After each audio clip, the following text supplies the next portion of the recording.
Let's see if that helps. Okay. Technology isn't always your friend, right?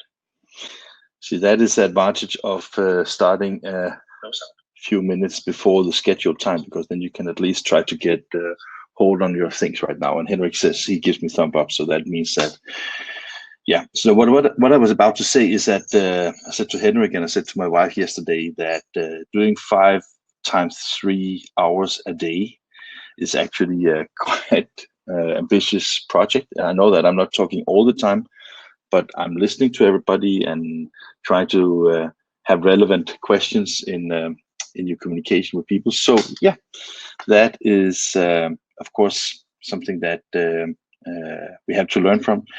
I think also I forgot that from Monday was holiday, so there was a lot of viewers, and then probably a lot of people started back to work, so there was a fewer people yesterday, and so 140 people yesterday and 170 people the day before. And so let's see where it takes it today, right? We have some great sessions today. I'm going to talk about selling in a second, and I can see that people that knows about sales, they will be very disappointed. I don't think I can learn old docs so many tricks, but I will try to do my best anyway. Then we have a cancellation, unfortunately. The presenter from HiCon, who was supposed to be on air after my session here, got sick, or there were some issues that I can't talk about, but basically they had to cancel yesterday. Unfortunately, Francois Martin from Bobst, he took the opportunity to take a last-minute deep breath and dig into the presentation and start with it, and is ready to present things today. Then we have Scott and Harm from TechNow. I look very much forward to that presentation. And finally, we have Dr. Gibson from Inficosoft to talk about web to print. So I think it will be a quite interesting day, and I hope you will enjoy it. And as usual, share some questions. No sound again? That is that's too bad. Or maybe it's just Henrik. Hang on a second here. So I think it will be a quite interesting day. I'm just watching the live stream right now. So share some questions. No sound again. Henrik, he has no sound. We have sound.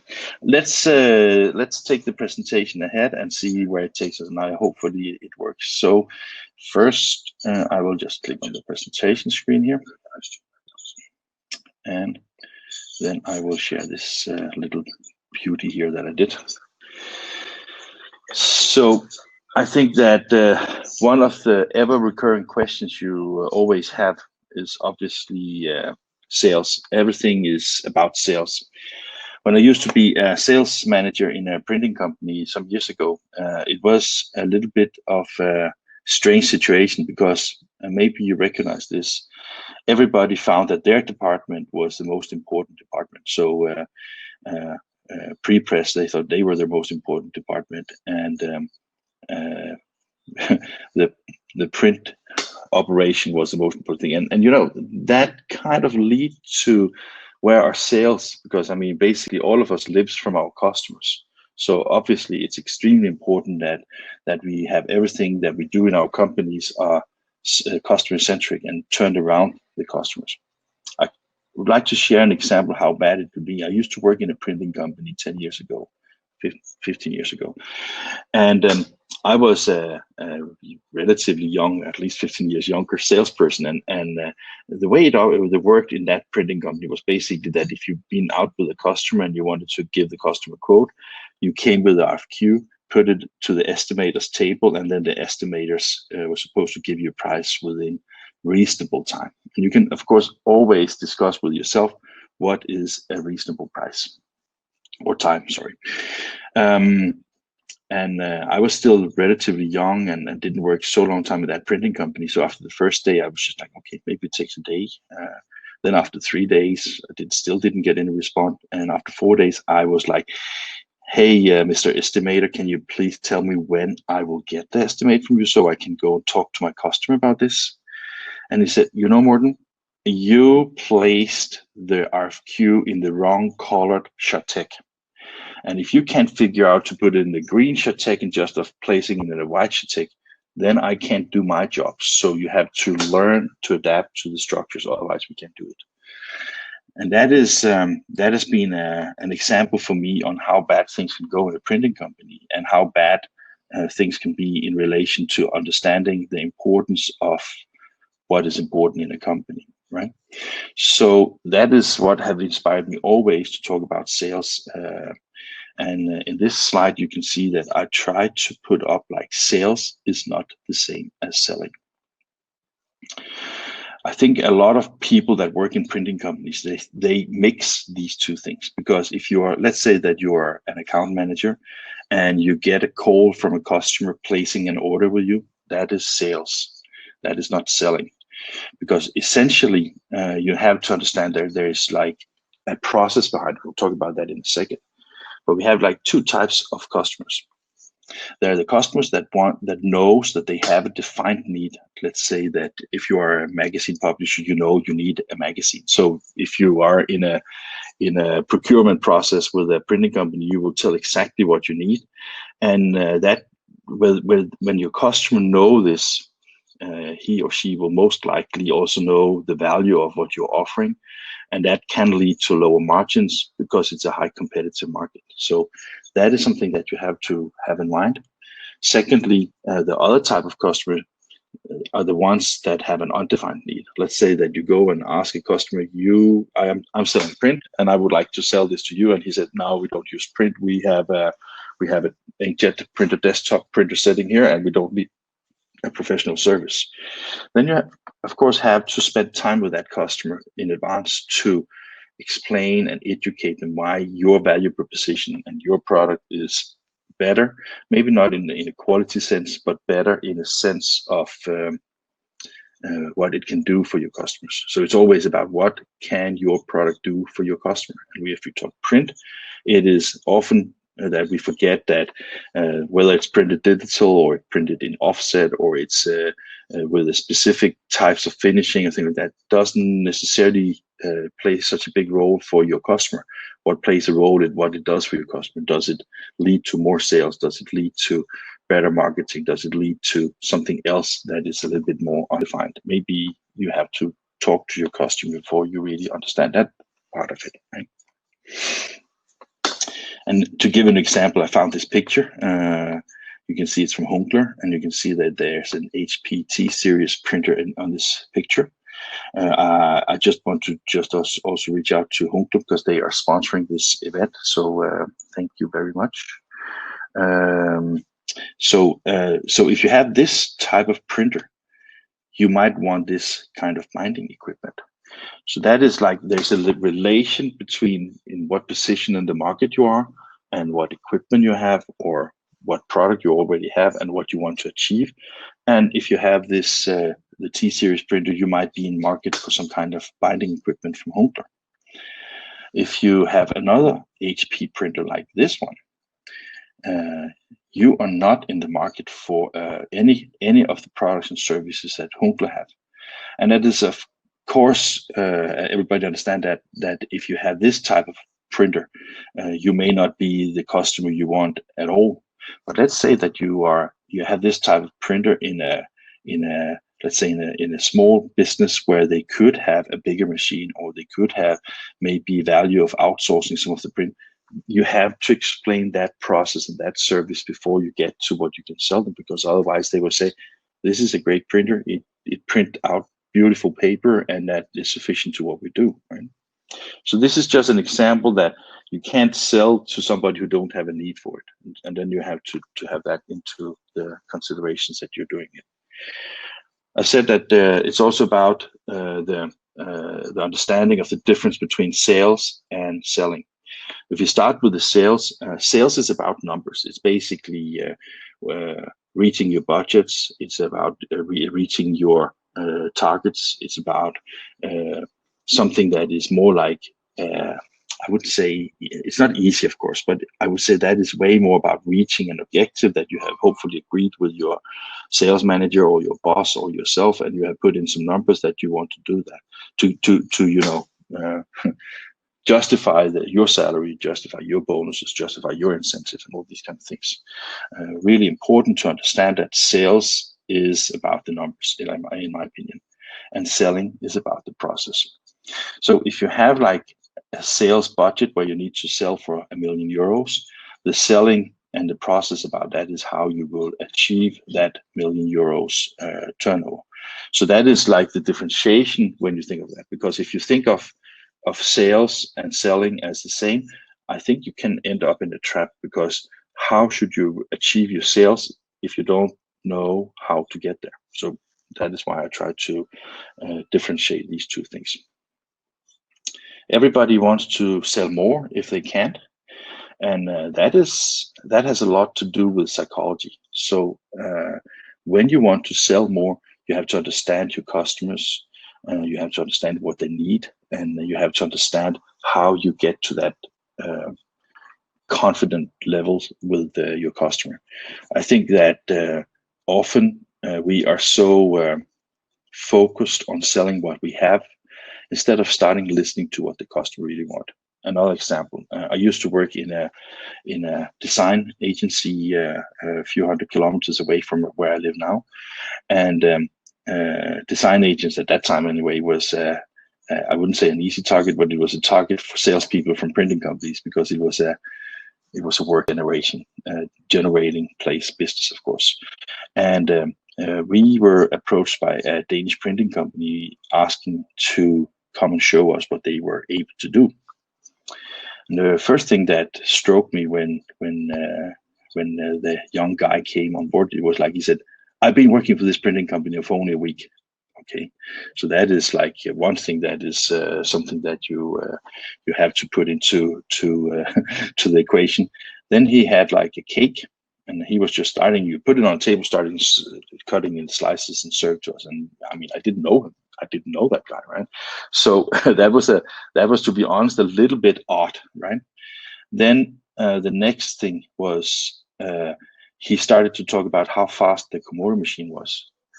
He didn't talk anything about what they could do for us. They just started to talk about the equipment, to talk about all the things that, of course, also has some level of importance to it.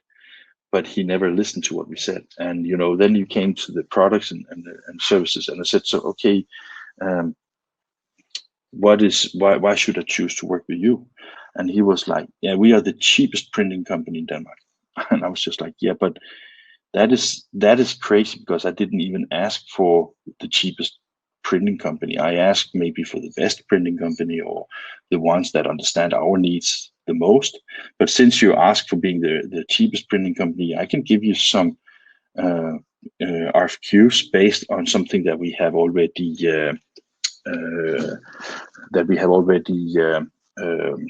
produced, so we can compare the things. And all the prices that he gave me was essentially way higher than anything else. So I'm sorry, it was just, I have turned off my phone and it keeps ringing anyway. And I think it's from the UK, so it might be our next guest that is trying to figure out how to get on board here. So I will just ask Henrik to give a ring here on the first one. Sorry for that.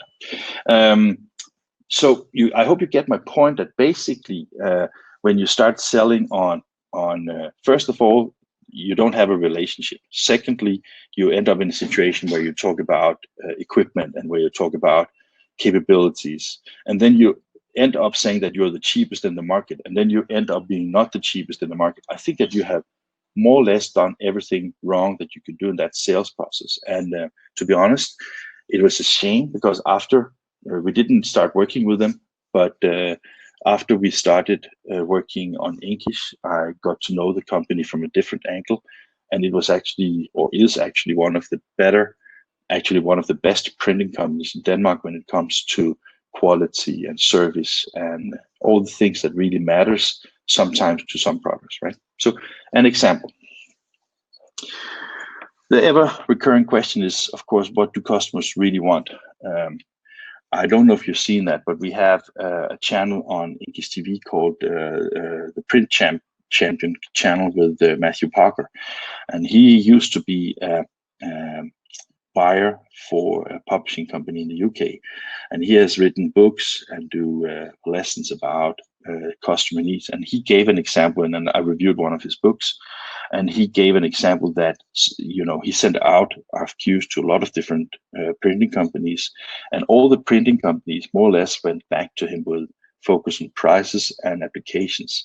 And if you can't make something that differentiate you, then you end up in a situation that you will just be picked because of price. And he said he might even be willing to pay more for a better service, or for a service where the customer basically listened to the need that was defined by the customer, right? So let's look at what is they want. They want things to be easy, competitive, latest technology, convenience, recognition, success, everything, TCO. Oh, that was fast, right? And the thing is that if you look at that, is that something that we can sell? And to quote a famous American, yes, we can, because essentially, one of the things that I didn't mention in this thing when it comes to, for example,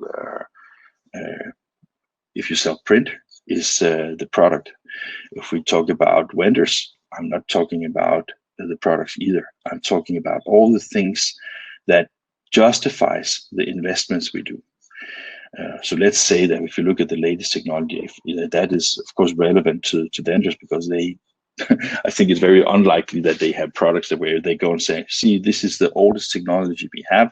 Wouldn't you like to have that? It's very unlikely, right?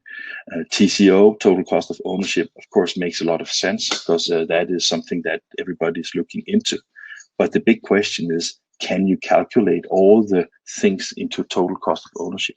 Because you have maybe the financing, you maybe have the operation cost, you may have things, but the thing that you may not know is the utilization of it. And if we refer back to our sessions on Monday, where Henrik was giving examples on how much discounts influences your profitability. If you look at also Monday, we had a session with Kit and Casper from Printbeats talking about how you calculate prices. TCO may not be as easy as it sounds, but that is still like a buzzword that all of us would really like to have, right? Then I write everything. Yeah, everybody wants everything, right? They want recognition, convenience, success, competitive advantage, the things to be easy. And the reason why I believe we can sell this is if we turn back to a couple of slides where I say that is about psychology. This is if we understand the customer's needs, and this could be some of the examples. I'm not saying that this is conclusive, I'm just saying that this could be some of the things that is important to your customers. You have to figure out, okay, how can we sell things in a way where we kind of stress to the customer the advantages and the thing they really want. If we look at what vendors want, it is not it's not too bad either, because basically you want success. But when we dig a little bit beyond that, a little bit kind of buzzword, it is the same thing, because we want to be successful. We want to deliver. I don't know about you, but every time I have done a sale, we don't have a bell. We should maybe have one, but in some of the printing companies I used to work in, we have like the bell where ringing so everybody can hear that you have sold something, because sales equals success. But sales also equals justification of our work. Often sales also pays a lot of salaries to some of your colleagues, right? The sales also justify development of new service and products. So all the things that are turned around, and that is why when I started this presentation, I said that printing companies who don't understand that the customers are the most important thing in their business, and have these crazy thing, as I said, about this estimator that thought that he was the most important thing in a printing company. That is simply wrong, right? So I think that is important to remember. And then you can say, okay, how to sell more? In these days, I just read in Print Week yesterday that both Bobst and Xerox has canceled their Drupa participation next year. I think that must be quite tough for Drupa to have cancellation of those sizes, because it's of course something that is influencing the trade show. And the reason why I mention this is because the reason why you go to a trade show is not only to meet friends and to show off, it's also to get the leads. And if you can figure out how to get leads that are better and you have the right go-to mentality, then I think you have a very good opportunity of becoming a market leader. You have a very good opportunity of getting into a situation where you can help your customer to achieve the success that is the key element for his way of doing things, right? One of the ever recurring questions I get, and I know a lot of other people get as well, is can we sell during the COVID-19? And I know some people think we can't, but yes, we can again, and we should. Because if we look at what we are selling right now, we are selling, basically we are selling, maybe not products, but then we are selling security. Because if you don't sell and your customers don't sell, then we end up in a situation that nobody has any money. That means that we have to lay off people. That means that there's less marketing. That means that we push the recession in a way that is not good. Of course, we can't force anybody to buy anything, and believe me, INKISH has really suffered a lot from the COVID-19 and from the cancellation or the postponement of trade shows. But it has also given us opportunities. Like, I don't think we would have ever done a webinar like we have done this Learn With Us sessions over the past week, or in the past 3 weeks before, all these wonderful all the Skype interviews that gave us a lot of opportunities to get to know new people. I think a lot of people have been sitting in their homes listening to some of the things that we have talked to people about. And in this session here, this is the first time we have an opportunity to both monetize, since we are sponsored by the vendors here. Not a very high amount of money, because maybe that's not the time. But I think that the really big advantage is that we build relations with the vendors, we build relations with our viewers, we build relations with the industry, and that is what you can sell. You can make sure. Yesterday, Mark Hinder from Rico Europe, he gave a presentation about, or was it the day before? Sorry, it was the day before. No, I can't see, the days are just floating. I can't remember right now. But he gave a presentation about investment strategies, how you should look into the market and how important it is to generate cash and revenue. And I think that what Rico does, and probably other vendors do as well, is that if we can help each other, support each other in the process of getting closer to our customers, understand their needs, supply them what we can supply them with, maybe not a printing machine, but then consultancy or maybe something else that can lead everybody through the crisis. I think we have a good opportunity, and of course we should sell. This may not be 100% aligned with my my headline of today, but of course selling cycles are important. The selling cycle is a tool that you use for understanding the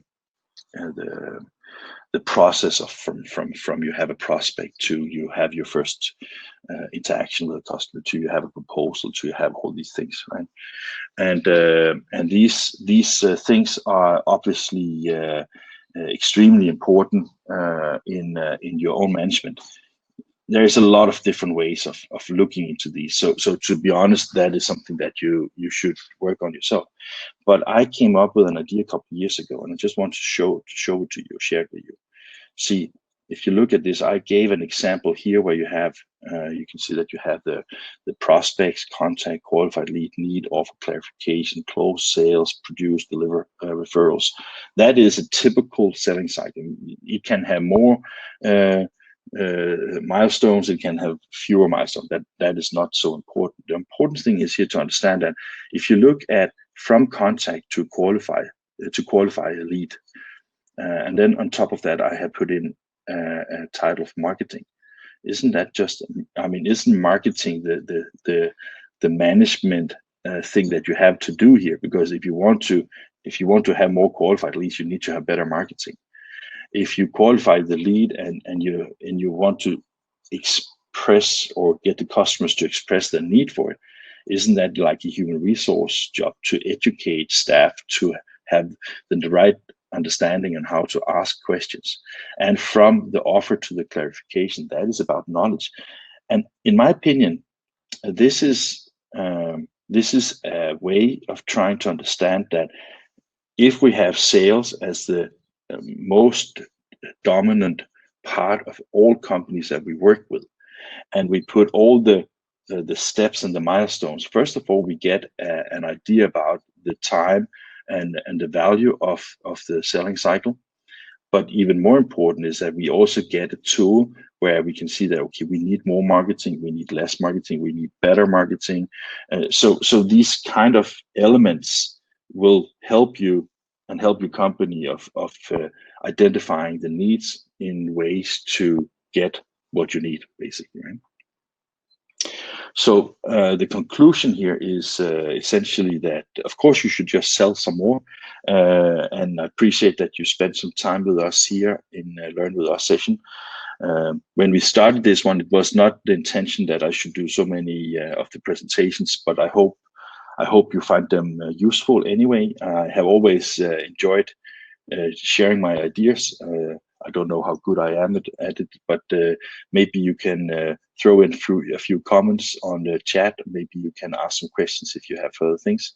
And finally, before the Q&A, I just want to thank Hunkler very much for sponsoring, be part of our sponsoring of Learn With Us. These people don't always have the time to participate on their own, but having the support from the industry like Hunkler is tremendously important for us. So thank you very much. And I think we are about ready to have some questions, if you don't mind or if you like. So thank you very much.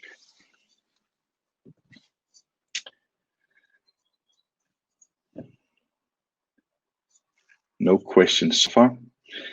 Let's see if we get a few questions. Maybe Henrik has some questions because he's my annoying colleague. No, he's not. Just kidding.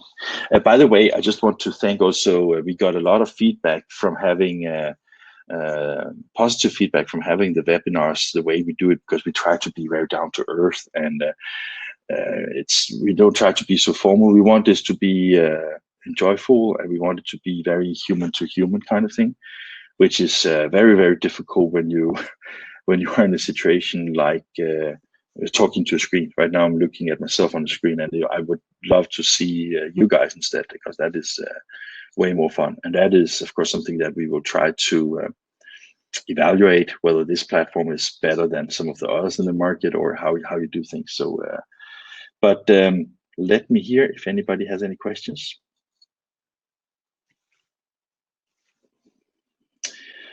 Of course, Henrik had a question. So his question is, how do we argue value?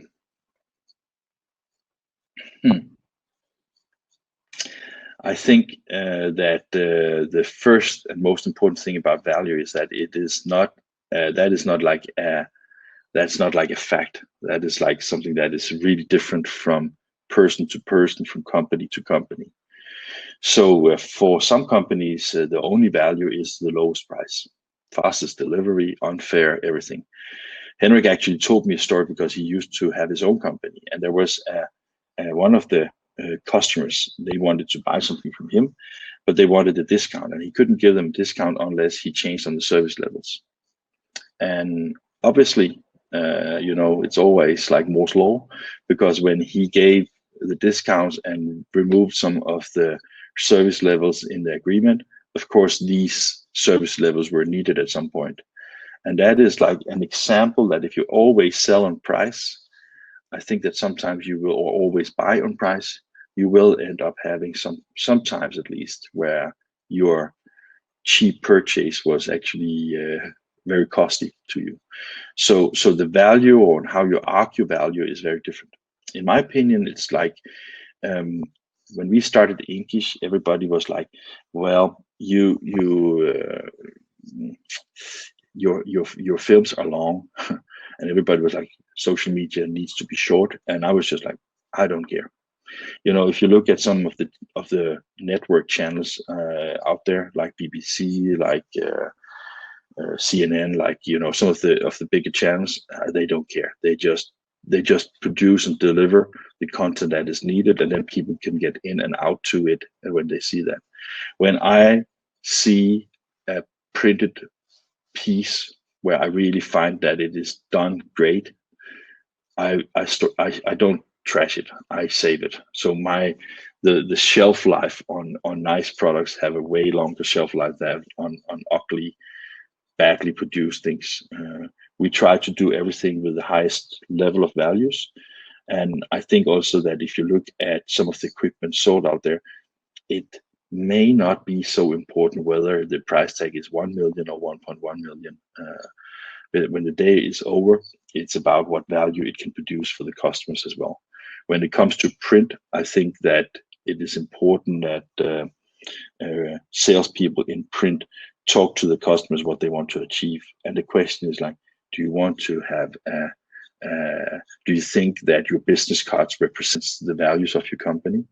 And if they got like no bad things about Vistaprint's free offerings with a Vistaprint logo on the backside, but I'm just saying that if you're a business and the business card might be the only thing that you have left when you leave the company or your prospects, I think you should invest a lot of money in that business card, because that business card represents all the values of the company. So I hope that answers a little bit on how I see it anyway.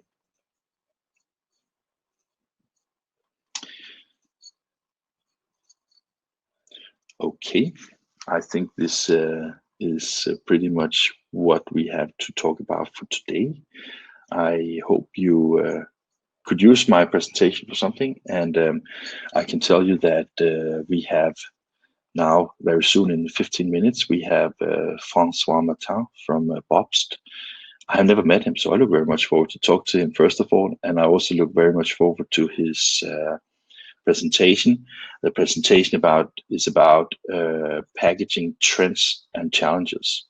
And I think that maybe he will touch not just upon the challenges that we see due to the COVID-19, but maybe you will also hear about some of the trends and challenges in relation to more generic and general issues, which is, I think, that could be interesting to listen to. So stay put for another 14 minutes and then look forward to getting to the next session. So thank you for your time here.